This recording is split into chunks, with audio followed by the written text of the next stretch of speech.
Good day! To start this video, allow me to share the life of my chosen hero, Macario. He was born in Tondo, Manila in the year 1870 and came from a lower-class family. He worked as a car editor, tailor, and trimmer before being enlisted as an actor in a theater company.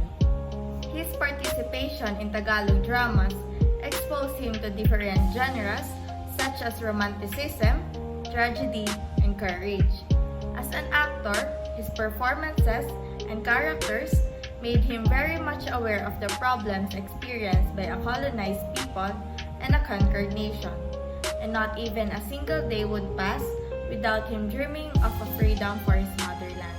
In 1892, when kataas-taasan, kagalang-galangan, katipunan ng mga anak ng bayan, or the KKK was established, he then found an opportunity to join and actively took part in the revolution. Sakay worked, planned, and fought alongside the Katipuneros, Andres Bonifacio, and Emilio Jacinto. It was in 1896 when they won against the Spanish colonial forces. It did not stop there. With the revolutionaries facing a new colonial force in 1899, Sakay continued to struggle against the United States. He met with other Katipuneros in the mountains of Rizal, and there he founded the Republika ng Katagalugan, also known as the successor of the KKK. As a result, American authorities wanted to capture Sakay by all means, and even resorted to desperate measures. The areas where Sakay received strong assistance were greatly affected. Outbreak of disease, scarcity, crops, and houses were destroyed. All of these were blamed on him. Even fake news and misinformation regarding Sakay were fed to Filipinos by the Americans. However, despite all of this, he was never captured. It was betrayal and deception that made Sakay fall. It was because of a Filipino named Dominador Gomez who presented a letter from the American Governor General promising him and his men that if they surrendered, they would not be punished nor be jailed.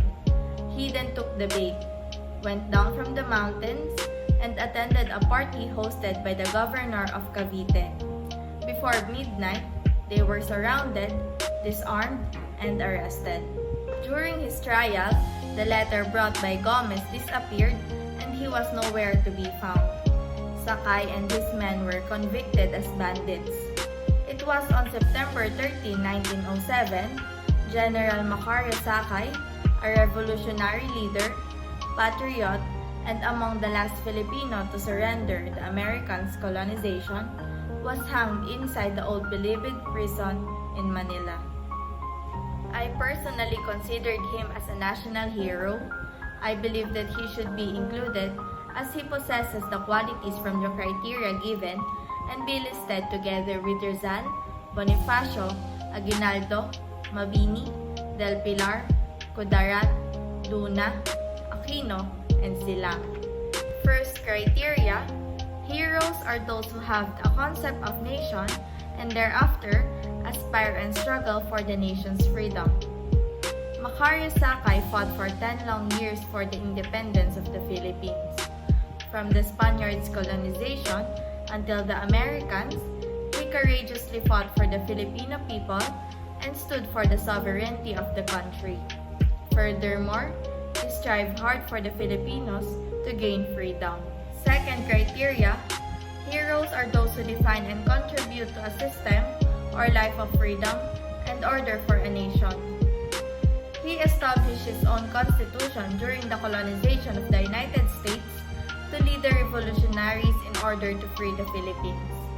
Despite achieving liberty in an armed approach, he sees to himself that he recognizes the government and authorities in the country. Just like when he was willing to surrender himself and his men to the Governor General in a peaceful manner, as he thought this would lead to independence. Third criteria, heroes are those who contribute to a quality of life and destiny of a nation. Sakay was a member of the revolutionary forces who tried to defend the Philippines from the colonialism of other countries because he wanted the Filipinos to have the life we deserve. Ever since he experienced being colonized, he had always aspired to put the country in its best state.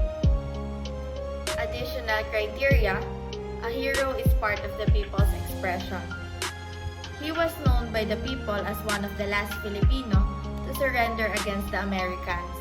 He was part of our expression as he was taught in our history classes, and everyone wanted to be as devoted as he is in serving the country. To further recognize him, in 1993, a movie of his life and times was launched that enables us to internalize his struggles and success. Second additional criteria: a hero thinks of the future, especially the future generations. Macario led several resistance forces against the American rule. During his movement, he continually fought for Philippine independence until the day he was captured. All that he was doing was not only for himself, but as well as for the future generations. He wanted us to never encounter what a conquered nation faces. Additionally, Sakay desired for the future Filipino citizens to enjoy freedom and democracy that he had fought and longed for. And for the last criteria, the choice of a hero involves not only the recounting of an episode or events in history, but of the entire process that made this particular person a hero. It was not only his achievements that made me consider him to be part of the recommended list of national heroes, but the time and effort he invested in achieving his goal, which is the freedom of the Philippines. His battle in those years made me appreciate him more.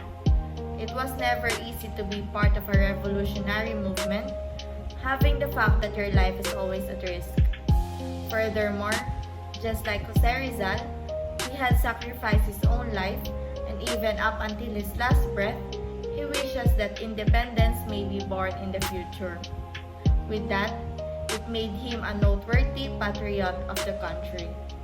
Today, his accomplishments were recognized through a life-size statue placed in Tondo, Manila, where he was born.